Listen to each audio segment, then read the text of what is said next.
अस्सलाम वालेकुम। गुज़िश्ता दिनों होने वाले पुरअमन प्रोटेस्ट में जो 24 नवंबर को कॉल किया गया था और जिसमें पूरे दुनिया से लोग निकले थे और पुरअमन प्रोटेस्ट किया था और उसमें हमने अपना पुरअमन एहतजाज रिकॉर्ड करवाया था और आपके आगे मैंने यूँ हाथ जोड़े थे कि खुदा का वास्ता है, पाकिस्तान पर रहम कीजिए, पाकिस्तान के लोगों पर रहम कीजिए, पाकिस्तान की गरीब आवाम पर रहम कीजिए और पाकिस्तान का सोचिए। लेकिन आज नहीं, अब आपके आगे हाथ नहीं जोड़ने, अब आपके खिलाफ हाथ उठाने भी नहीं है। हम आपके खिलाफ हाथ उठाना चाहते ही नहीं है हम आपके खिलाफ हाथ उठाना। हाँ, अब ये हाथ यूं जरूर उठेंगे उस रब की बारगाह में, और उठ रहे हैं। जितने घर आपने उजाड़ दिए, जितने लोगों को आपने इतनी बेदर्दी से मारा, जितने आपने अपने ही मुसलमानों पर जुल्म किया, अपने लोगों पर आपने जुल्म की इंतहा कर दी। वो लोग जो अपनी अफवाज को, अपनी पुलिस को गले लगा रहे थे, उनको बचा रहे थे, उन्हीं को आपने बेदर्दी से मार दिया, उन्हीं को आपने मार दिया। आपका दिल नहीं कांपा, आपको दुख नहीं हुआ, आपके सीने में दिल नहीं है। आप लोगों को अल्लाह से बिल्कुल डर नहीं लगता। आप लोग एक इमरान खान फोबिया में पूरे मुल्क को दांव पर लगा चुके हैं, लेकिन आप लोगों को बिल्कुल इस बात का एहसास नहीं है। मैं किसी पार्टी की भी बात नहीं करती, चले मैं किसी भी पार्टी की बात नहीं करती, ना मैं पीटीआई की, ना मैं किसी की भी बात करती हूँ। एक लम्हे के लिए सिर्फ सोचें आपने पाकिस्तान के साथ क्या किया पिछले 2-3 सालों में। आपने कभी गौर किया कि आपने क्या किया? वैसे तो पाकिस्तान 50 साल 60 साल जब से बना है तब से ही जब्बू हाली का शिकार है, लेकिन जो टाइम पिछले 2-3 सालों में पाकिस्तान के ऊपर आया है, क्या आपको नहीं लगता कि आप इसके जिम्मेदार हैं? आपने अंधेर नगरी की वो मिसाल कायम की है जो तारीख में नहीं मिलती, ऐसी मिसाल जो आप लोगों ने इस वक्त कायम कर दी है पाकिस्तान में। पाकिस्तान को आप लोगों ने अपनी तजुर्बा गाह बनाया हुआ है। आप क्या समझते हैं कि आप अल्लाह ताला की पकड़ से बच जाएंगे? चाहे वो हमारी फौज हो, चाहे वो हमारे हुक्मरान हो, जो भी है, या हमारी पुलिस है, या हमारे जो इदारे हैं लॉ एनफोर्समेंट के, कोई भी है, क्या सब समझते हैं कि अल्लाह की पकड़ से बच जाएंगे? आप क्या समझते हैं कि आप को कोई बददुआएं देगा, आपको लगेंगी नहीं? हजरत उमर फारूक रजी अल्लाह ताला अन्हो ख्वाहिश करते थे कि या अल्लाह मैं जब भी मारा जाऊं, किसी गैर मुस्लिम के हाथों मारा जाऊं, किसी मुसलमान के हाथों ना मारा जाऊं। गैर मुस्लिमों से, दुश्मनों से जंग करना, जिहाद करना हमारे मजहब का हिस्सा है जब इसकी जरूरत हो।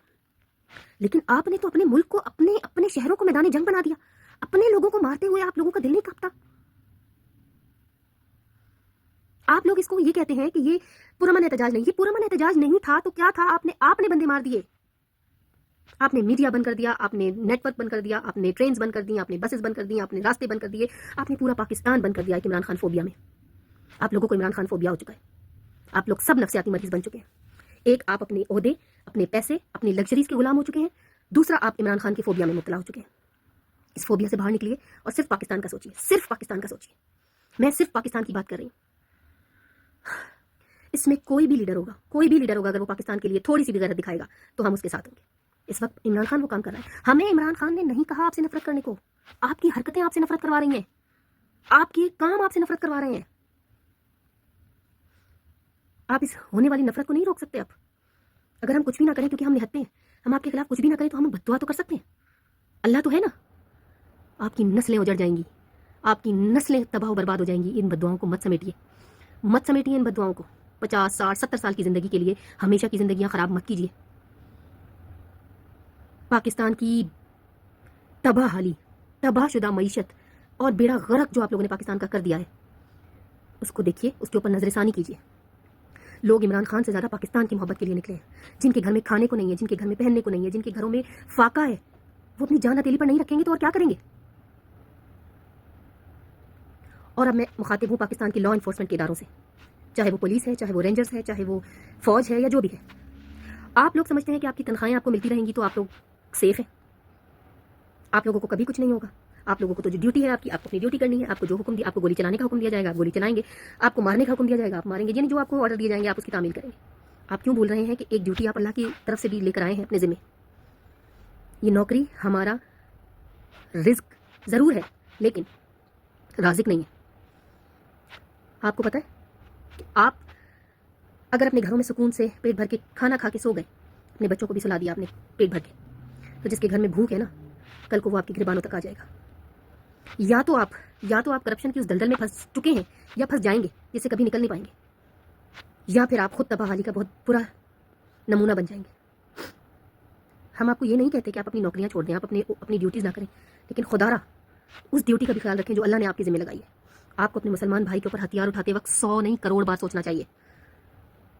کہ یہ چند پیسوں کی نوکری ہمیشہ کی جہنم نہ دلا دے ہمیں.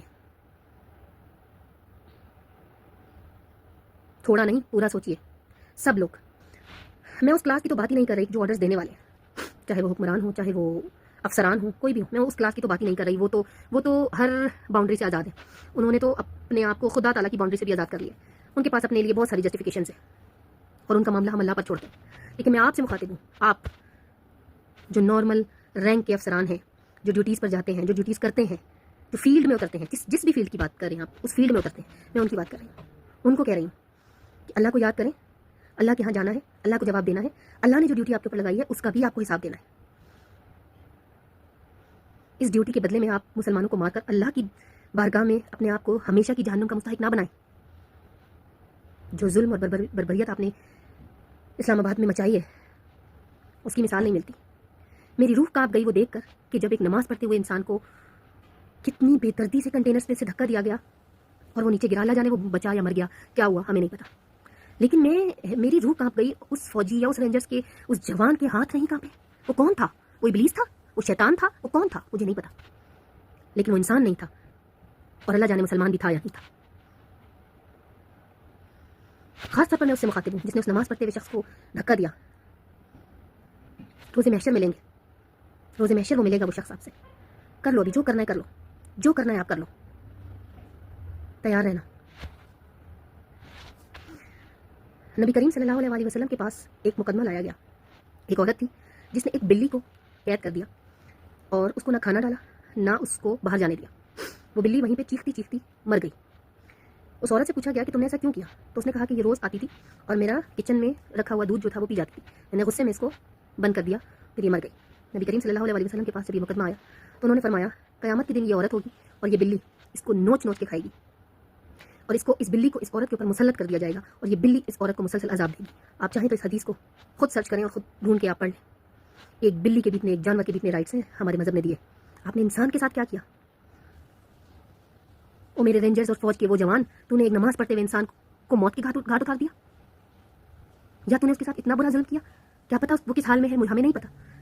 تیری روح نہیں کانپی؟ تجھے توبہ کی بھی مہلت نصیب نہیں ہوگی انشاءاللہ. بے ہدایتہ ہی مرے گا تو، اور روز محشر میں تو اس انسان کے آگے کھڑا ہوگا. اللہ ظالموں کو ہدایت نہیں دیتا. اب ہمارے ملک کے یہ حکمران اسی لسٹ میں آ چکے ہیں جنہیں ہدایت نہیں ملتی. الفاظ ختم ہو گئے ہیں، اب ختم ہو گئے ہیں الفاظ. آپ کچھ بھی ایسا لگتا ہے کہنے کو باقی نہیں رہا. دل چاہتا ہے زمین پھٹے اور ہم سب مر جائیں. ایسی زندگی جیسی ہم پاکستان میں گزار رہے ہیں، ایسی زندگی گزارنے سے بہتر ہے کہ ہم سب مر جائیں. آپ لوگ جیو آپ لوگ جتنا جی سکتے ہو آپ جیو. جس دن مہلت یہ ختم ہوئی نا، اس دن آپ کو راہ نجات اور راہ فرار نہیں ملے گی. یہ میرا دعویٰ ہے، میری دعا ہے، میری بد دعا ہے آپ کے لیے، بلکہ 17 کروڑ عوام کی بد دعا ہے یہ آپ کے لیے.